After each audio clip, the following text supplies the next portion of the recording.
বিসমিল্লাহ। হে আল্লাহ, এটা আমি কি দেখতেছি?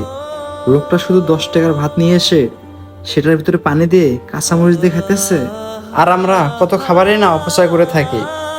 একটু চলাচল করে খেতে হবে, আর টিউশনের সময় হয়ে যাচ্ছে। বাসায় গিয়ে গোসল করে আবার টিউশনের জন্য রেডি হতে হবে, তাড়াতাড়ি খাই। আলহামদুলিল্লাহ ভালোই খেলাম। এবার তাহলে হাতটা ধুয়ে এখান থেকে চলে যাই, বাসায় যেতে হবে আবার।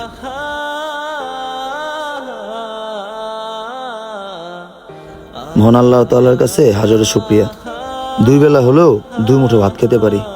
আল্লাহ। ওনার পিছু নিতে হবে, দেখি উনি কোথায় যায় আর কেনই বা 10 টাকার প্রত্যেকদিন ভাত খায়।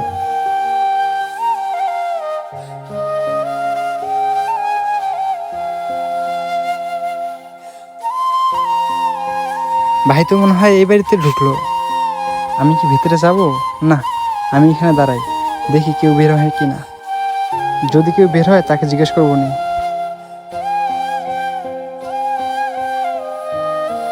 আসসালামু আলাইকুম ভাই। ওয়ালাইকুম আসসালাম।